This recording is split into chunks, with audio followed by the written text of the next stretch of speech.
in the present day.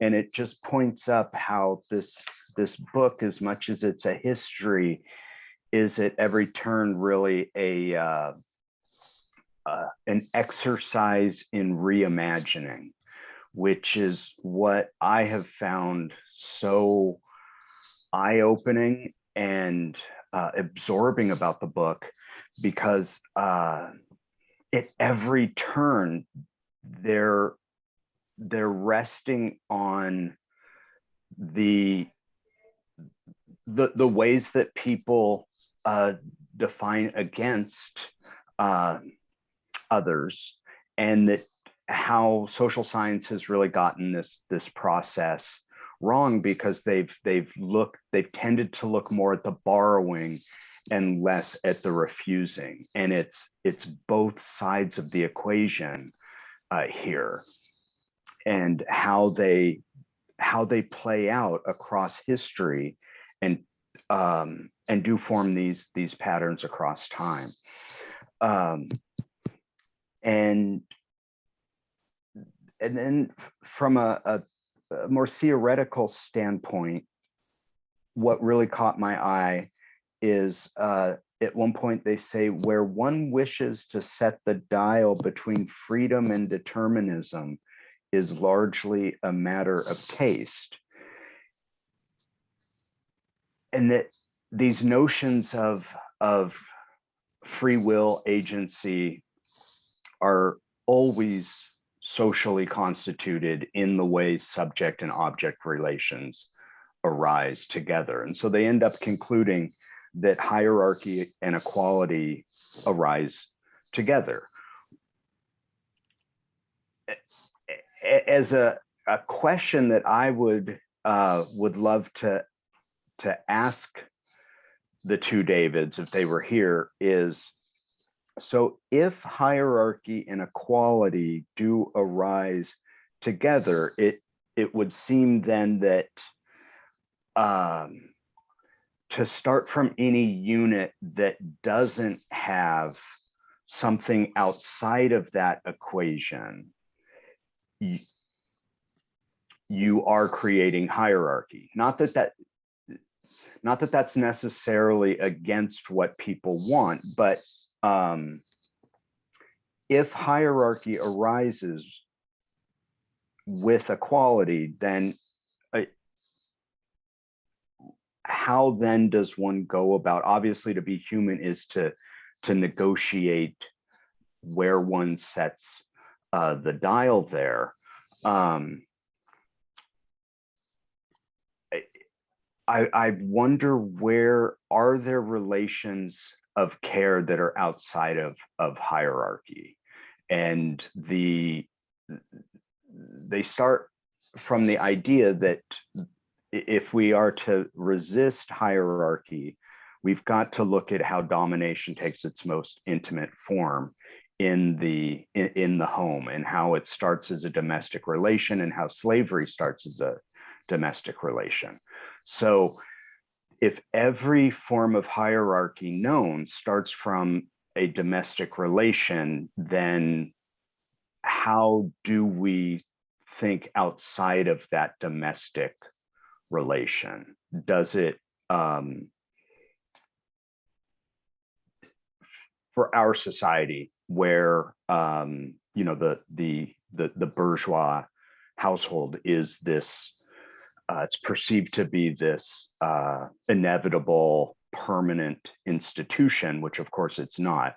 And so I would be curious what sorts of alternatives David Graeber in particular would identify as ways of disrupting this intimacy of domination.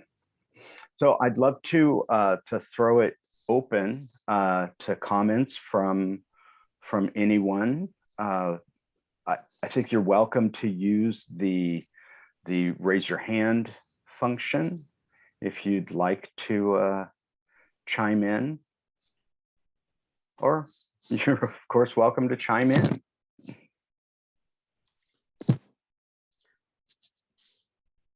Nika. Yeah, so I was thinking about the definition of the war, slavery, as a result of war, and war as a result of end of dialogue. So when the people cannot speak anymore, and they just when you don't want to know an opinion of another person, you just use the stick to exercise your will. That's where the violence starts, and looks like that's the answer.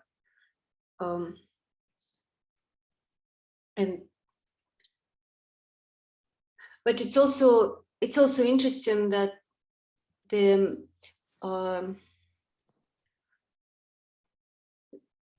this refusal of the other and defining yourself as a human being, as somebody else, is a necessary function. It's not a bad thing. It's just something that we always do. So it cannot be eliminated. It's very necessary. So this combination of both borrowing and refusal is. Ik ben jetzt mit Mobile Data verbunden. Deswegen das funktioniert. Yeah, it's kind of always going together. I remember we were talking with David about Russian group called Formalist, Tinyanov and Shklovsky, who defined all like they elaborate on this borrowing stuff, and they were like predecessor to structuralism. They wrote this. Tinyanov wrote this article, very influential, about literature uncle. It was about Pushkin, famous poetry cycle called Bold in Autumn, where he traced the origin of the Pushkin poem from some very totally forgotten, unknown, second-hand Russian poets, and how Pushkin was kind of in dialogue with them. And Pushkin is everything in Russian culture, and these guys, like, nobody knows their names. So this refusal is something that was added to that theory very strongly. So it's not necessarily refusal is also a dialogue, very active dialogue. So that is interesting. So probably war, hierarchy, slavery, all the bad things is only coming from stop talking. This is a major thing. This is something that we have to refuse, the stop of the dialogue. It's my take on this.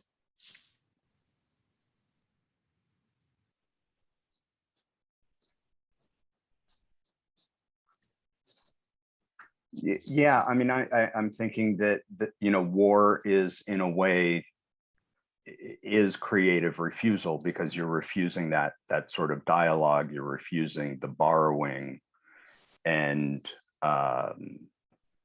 yet at the same time it requires active agency to militate a war.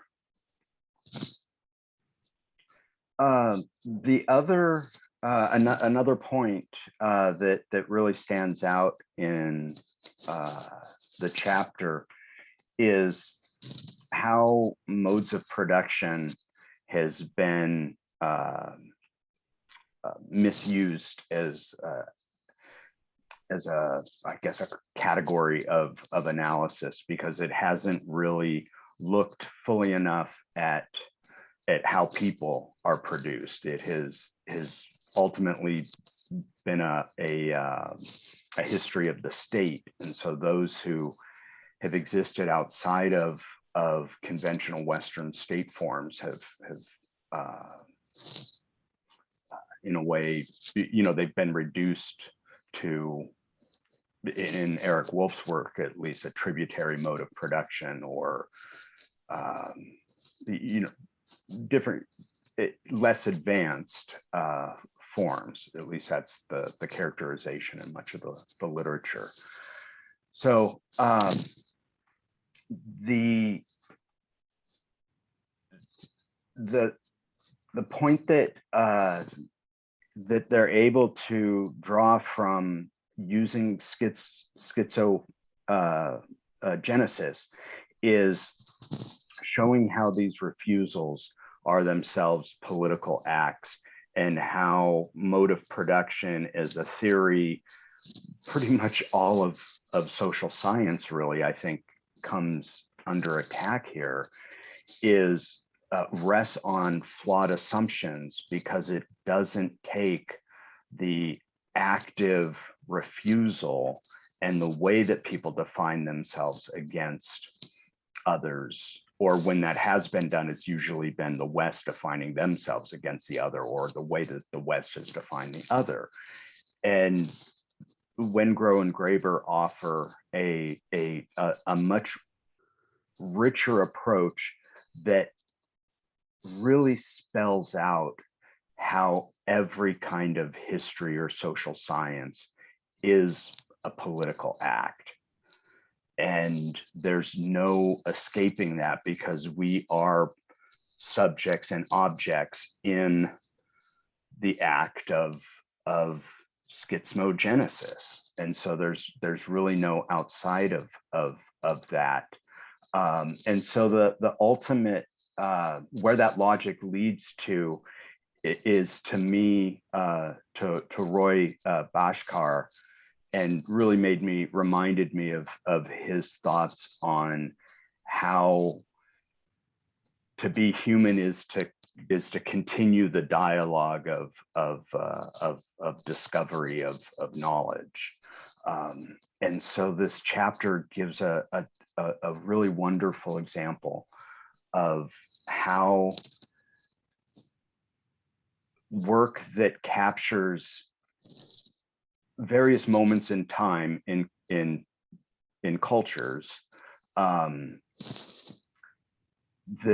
breadth of their command of the literature that allows them to reach these conclusions. I mean, it's a kind of scholarship that that isn't being done, and I think, I mean, if anyone's been following the attention the book has been getting, it's been getting a lot of good attention, and people, I think it's challenging people to rethink what stories even look like, because, you know, if everything's ultimately a myth, then, you know, how are we contributing to particular myths? And once we see what those myths are for what they are, how do we go about telling different kinds of stories that rest on different premises? It's sad that David's not here to continue to train future generations of scholars in doing that work. Can I jump in? Yes, please. Yeah, I just wanted to say that I read recently the text by Mauss where he talks about boring things. It's a bit of a weird text because he's talking about culture. I mean, talk about cultures as civilization. It's a bit like it's a bit of a stinky word now, and the way we talk about civilization. But it's a really good text, and actually everything is there already. This idea that most of the things that we do them because we refuse to do something that our neighbors do.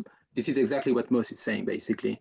So I think this is not really Graeber's contribution here. It's more like he's just an excellent reader of Marcel Mauss. He knows him very well. He knows a lot about his work, but not only about his work, also about his life. So, because so many people don't know that Mauss was actually,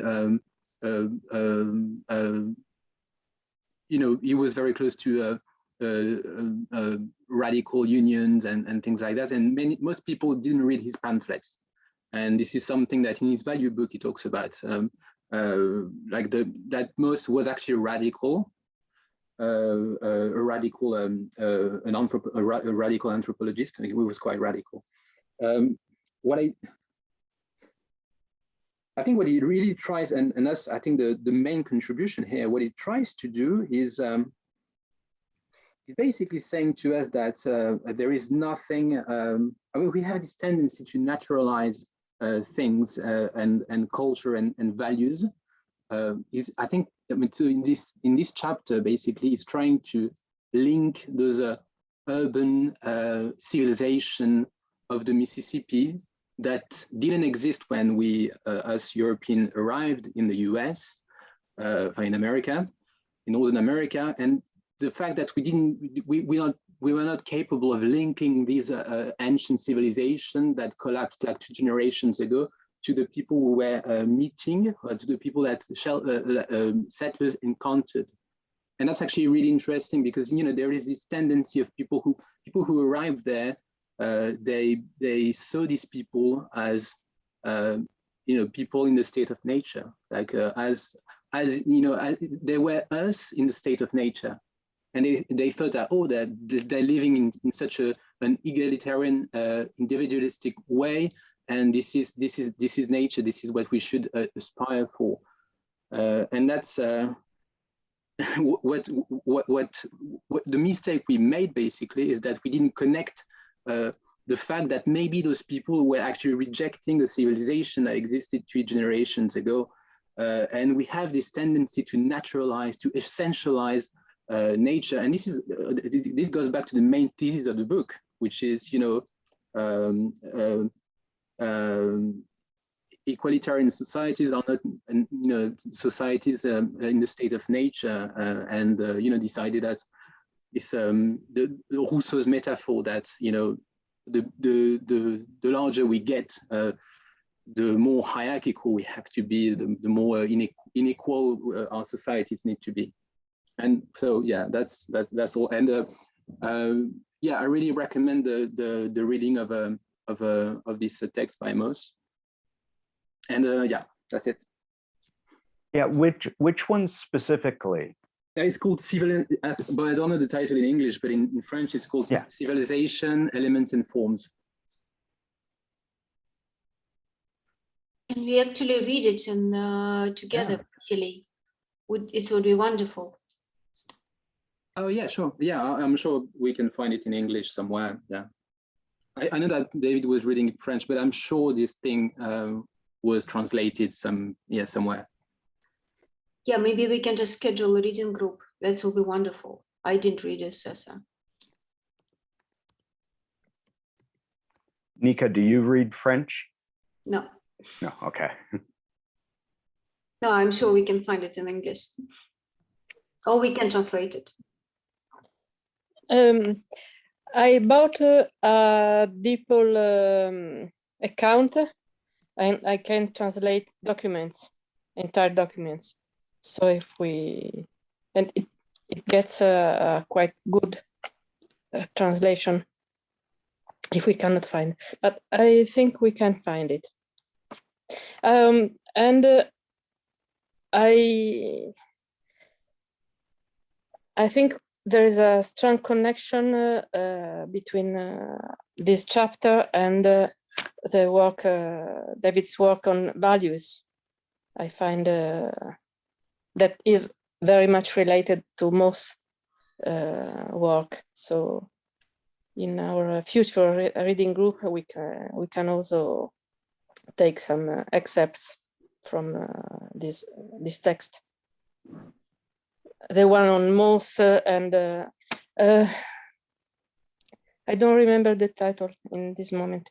The false coin of something. It's our own dreams. Oh yeah, thank you. And as for sorry, I just broke my ankle. I'm quite tired and confused today, so sorry for it. But I think very interesting. It's very interesting this this putting values as refusal, as self-definition about in opposition. I found it this same reasoning in Max Weber about Judaism, where Max Weber described the refusal of the prohibition of eating milk and meat together as a self-conscious opposition to the rights of a neighbor people, civilization that was the Baal groups. And it also reminded me of what an Arab friend told me. He said, we say, are you Arab or a farmer? We define ourselves as in opposition to farmers. We are nomads. Arabs were defined themselves as nomads and not farmers. So at the same time, Max Weber described Judaism as the self-conscience of a farmer population against the Arabs. And what strikes me in this chapter is the lack of a systemic point of view. Schismogenesis was a concept from Bateson, and what's interesting in Bateson is exactly reasoning about how values and behaviors make a system with the ecology and the modes of production and the place of people in an environment. And so I find it strange to me that determinism and ecological determinism and economical determinism are put in opposition with self-conscious refusal, while they could be factors working together in the interacting in a system. Sorry, I hope I was not too much confused.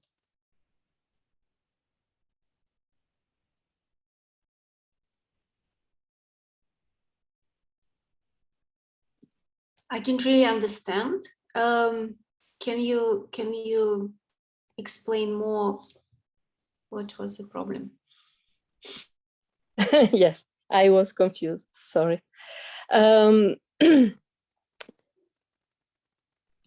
the end of the chapter, where the place that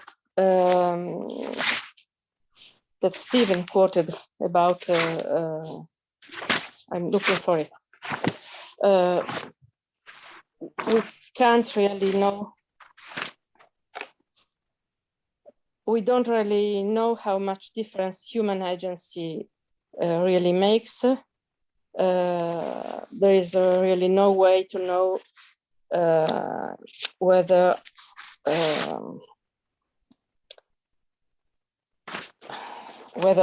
what determines us is some economist's fantasy of rational calculation, or how much the imaginative powers of humans are strong. I think there is a dialectic, one would say, an interaction between politics, self-determination, and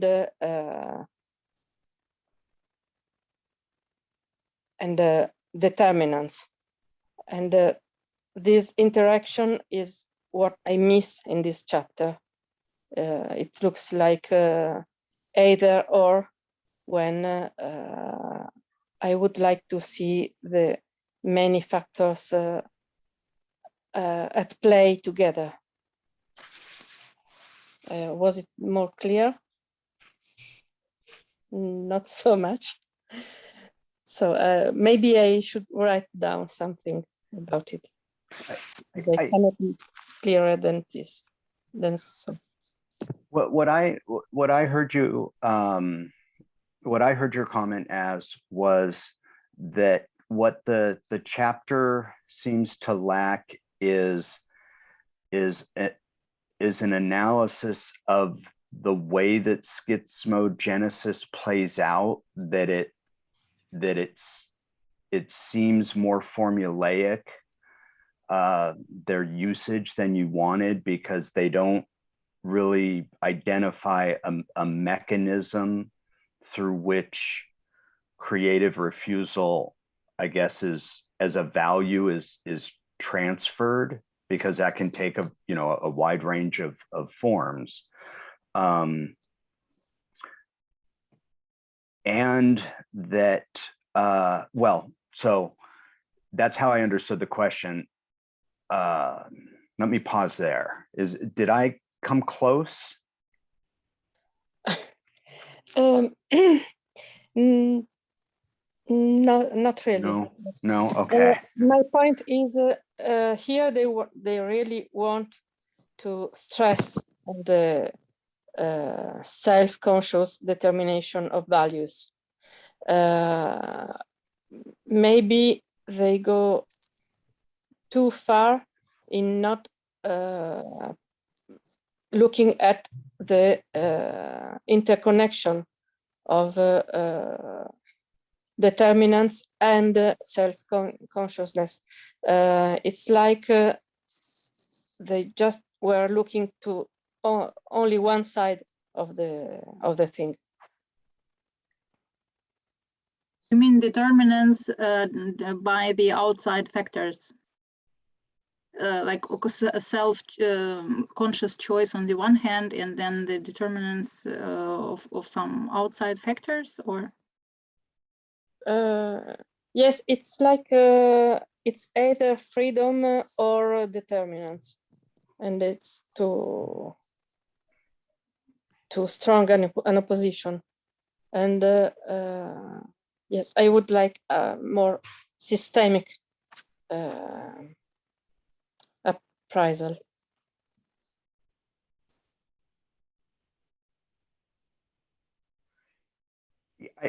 Yeah, because I mean, one thing that I'm pausing to think about here is, if each creative refusal is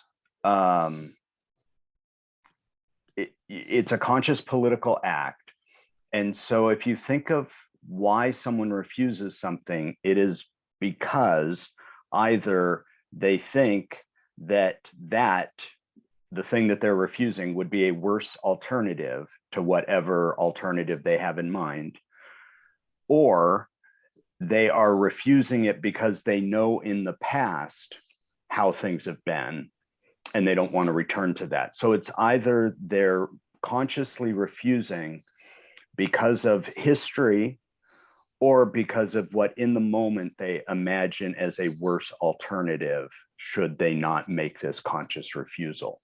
So what I like about this book is that it is an epistemology of imagination rather than an epistemology of power, which is why I think it's so much more helpful for social science.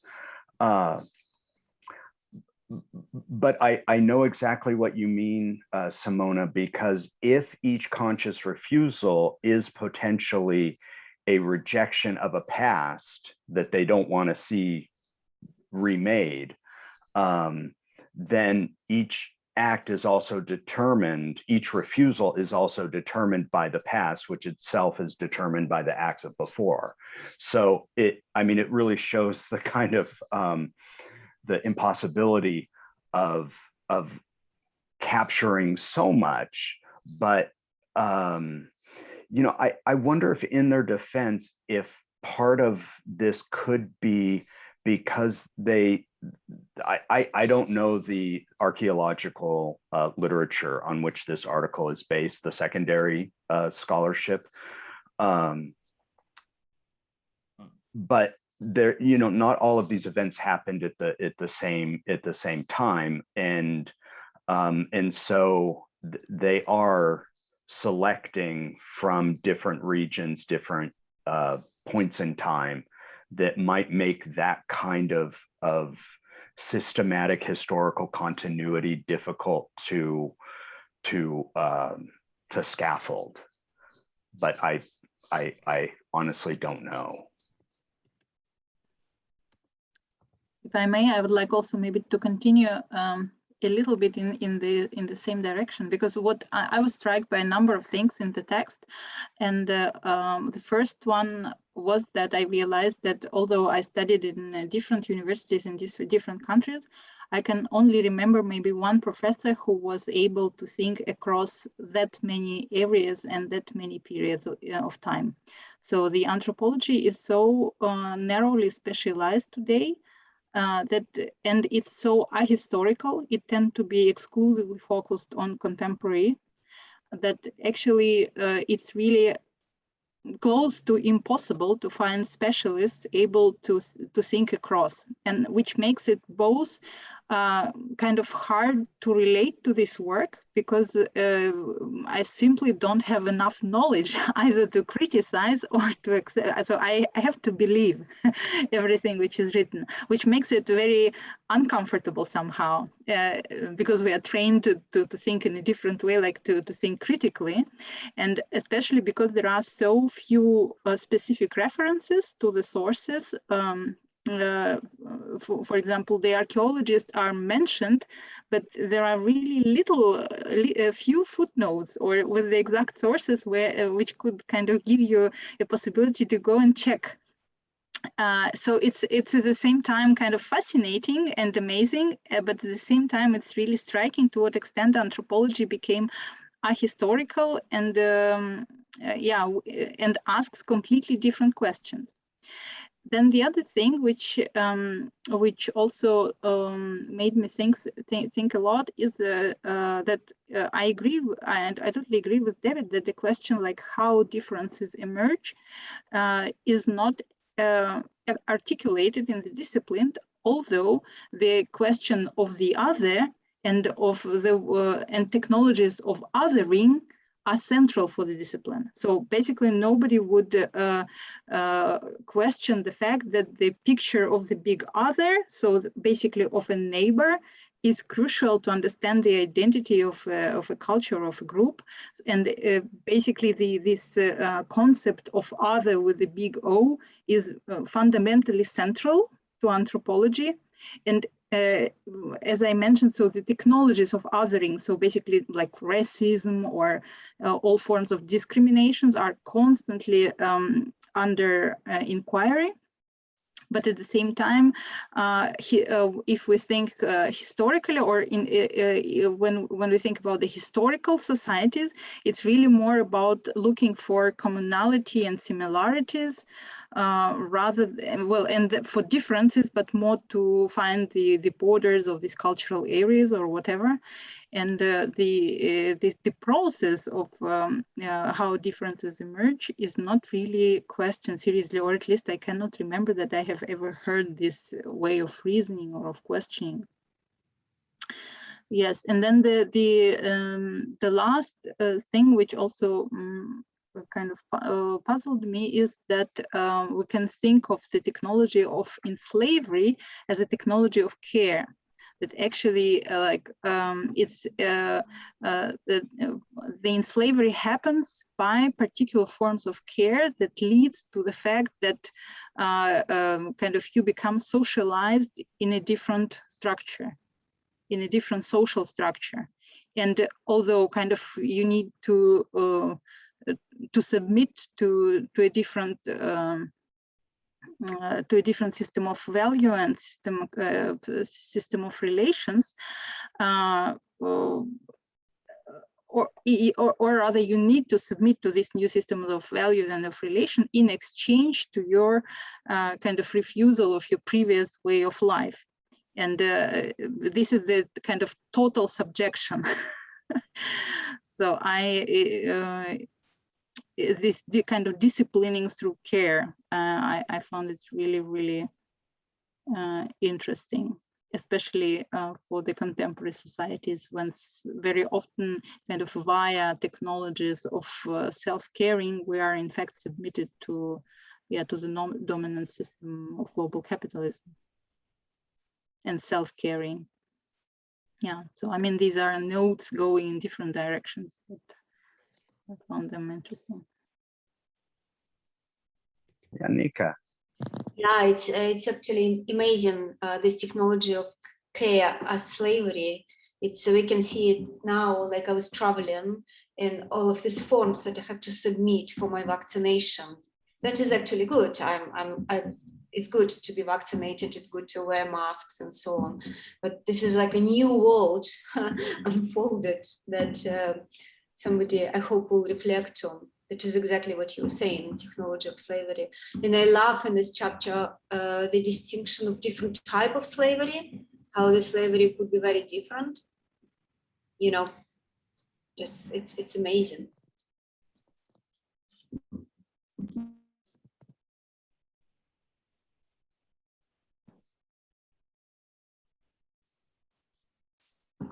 And if I can quickly ask Zinaida, I wrote it in the chat. Since like we share the Soviet roots, I was thinking about prolet cult and whole agenda that the Bogdanov unfolded, and the educational system in Soviet Union and the children literature, like huge, like a big realm of the reality unfold, and as it could be described as a cultural refusal toward the capitalistic ways of reproduction of culture that's actually in every step of the way was consciously chosen to be different. So if, like, you know, you have like inherited and you have to pay for education, Soviet Union, it was, you know, everything free. The way how the knowledge distributed is horizontal instead of like being hierarchical. And, you know, it's just like a 10,000 different small points, how political defined itself looks like against the existing in that moment bourgeois and capitalistic culture. Mm-hmm. Yeah, I think we can think of it as a form of creative refusal, but at the same time, I also think to what extent it's also characteristic for art, or let's say the contemporary art, because we're always, or maybe any kind of art, since it emerges as a separate form of life, so to say, because yeah, for quite a long time, art was not a specific branch. It was maybe part of religion or of like, well, other structures. But so because in a way the whole artistic struggle is to create a new artistic language. So you constantly kind of meditate upon how you can creatively refuse the previous generation of thought and of making and performing, and yes, and the better, so the more radical you do it, the more successful you are. So it's, in a way, it's the whole artistic enterprise is based on this kind of critical rethinking of and refusal of the previous forms. Exactly, but if you compare it to prolet cult, the all contemporary art is built on this idea of artists being almost as a private enterprise. You have to enter all kind of competition, you have to be better than other, you know, all these biennales, and you know, it's all competition.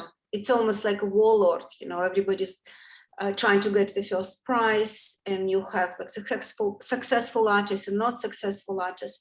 But if you talk about prolet cult and самодеятельность, that's a totally different concept. It's about art as being a collective wealth. So it's building a collective wealth, like communism compared to capitalism. And in this case, contemporary art with all its institution that's built on cultural refusal, but an individual cultural refusal, and then you have a brand.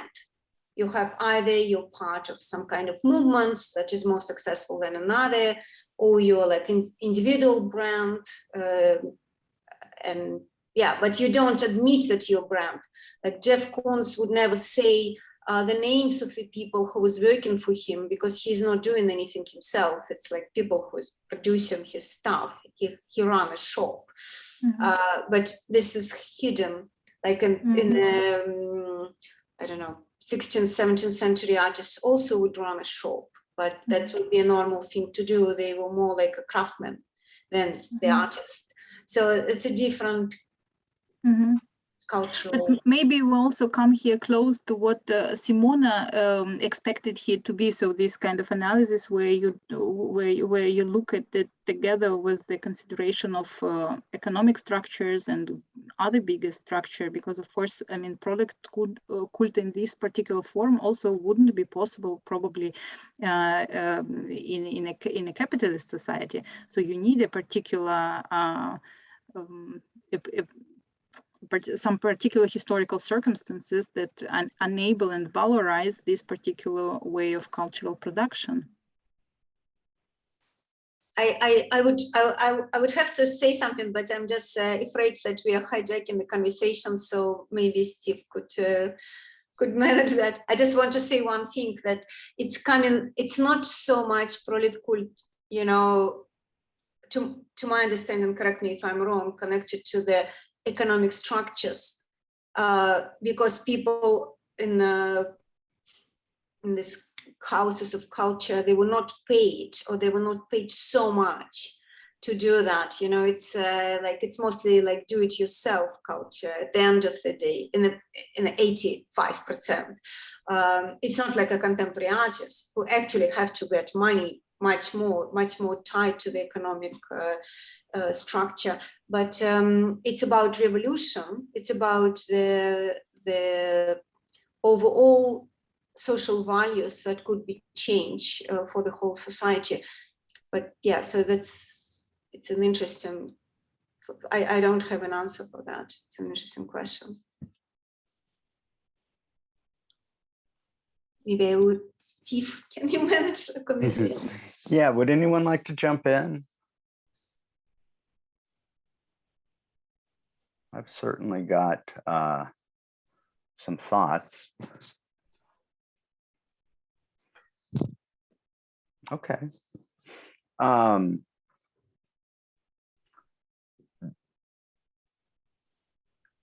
wanted to comment on Zina's statement about slavery as a technology of care.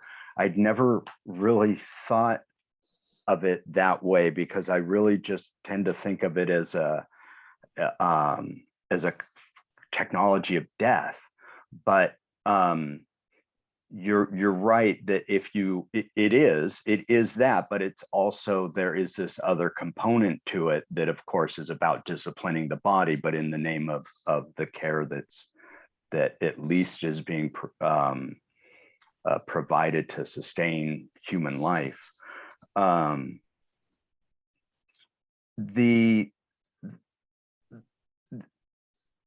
use of slavery, what I like about this chapter, knowing that I don't know the literature that well, is that when you use examples that are synchronous and fundamentally different, like a civilization that consciously and actively resists enslavement, that is a kind of social extreme that allows Wengrow and Graeber to then sustain these arguments that they do, because they're able to use them as such important pieces in these symbolic orders that the specialists have done a good job in studying in monographs, but the sort of synthetic reach of just this chapter alone is remarkable. And people have been commenting in the reviews about the kind of breadth. And I think it was a review in the Atlantic written by, I don't remember the author's name, but someone who was a colleague with Graeber at Yale, and that they had lunch one day so that the senior professor could pick David's brain on an issue. And he starts the thing just by saying, he knew that he was in the presence of, not even an ordinary genius, but an extraordinary genius. And one of the things that upset me in another review, it was a review in The Nation by Daniel Immerwahr, was overall it was a favorable review, and but he said that sometimes they might be playing fast with some of their evidence, and so he used a particular example to discredit David's example of Europeans who in the 1600s would often, if given the opportunity, they would go to indigenous communities. And that, in fact, is accurate. And Immerwahr sort of misread the actual primary source evidence, but he uses it as an example to suggest that that maybe some of the reasoning doesn't really hold up under scrutiny, which I personally don't think that's the case. There have been some reviews by specialists who have said no, it actually stands up under scrutiny. And I don't remember where the review appeared, but one of my favorite takes was, once you start thinking this way and really reasoning from an epistemology of imagination, it can take you to some fundamentally different places, because you're not starting from the inevitability of you're not relying on a teleology. And so much of this thinking has rested on some very basic but hidden assumptions about progress. Yeah, maybe just one thought here. Also, I find it also surprising that on the one hand, at least in the humanities and in social sciences, it's of course common sense that we shouldn't read or believe any theological reasoning. We shouldn't. We should be skeptical about any linear narratives, and of course we need to look for these discrepancies. And like everybody who read Foucault, and everybody read Foucault knows it. And at the same time, the kind of the fundamental idea that the only idea which we still fail to recognize as wrong is the idea about how we live economically. So the idea of capitalism as something as a single way of living. Right. It still remains, it remains as one of the hardest fortresses that, it's really hard to challenge. And the idea of modernity, of course, of progress, and therefore those modern values that we all carry. And I don't know, I mean, in my own work, because I was thinking a lot about it and how we normalize these economic categories and naturalize them. Like my somehow maybe everyday conclusion is that because we are fundamentally afraid of losing our comfort. That because of course, I mean, it just as soon as you question capitalism, you need to give up on many things that even those who talk about it are not ready to give up on. And but it's interesting that it's not a new idea that we shouldn't think in a more complex way, or that we need to allow for multiple narratives. We are all completely in this idea, and still there are some most fundamental things that we cannot question. Yeah, Nika. Yeah, I just want to say that it's very interesting that we think that if we get rid of capitalism, we have to live poorly, and that was one of the David was talking about that. That was one of the things in this brain trust that you know, actually maybe vice versa, because capitalistic ideas in these chapters, it's spelled, it's actually puritanic ideas. It's an ideas that we have to not indulge ourselves. So he was saying that when we talk about climate change, everybody is now saying, oh, you have to like reduce your consumption. You don't have to consume a lot. But him and Jason Hackel was writing an article that I hope Jason will finish. It's about how much waste and energy consumption produced by construction workers and corporations. So if we all just die, all humans stop consuming, the corporations will still do their job to fuck the earth. So like David's, one of the ideas was just to change the narrative about climate change and say, you know what, you don't need to lower your consumption level. You just need to do it differently. And you have to rearrange the social order and everything will work fine. So it's very interesting about how we like describe this capitalism. And I would be so happy if we can do this reading group about Weber.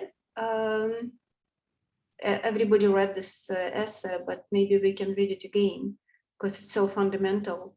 What do you think, guys? Do you mean Weber's the Puritan work ethic, or some of his? Okay, yeah, exactly. Sure. Mm-hmm. Yeah.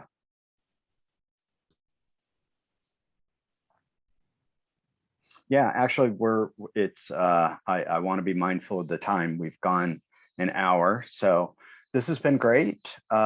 Thank you. I'd like to give a shout out to a person whom I've not met, but whose work I really admire, and that's Dr. Schismogenesis.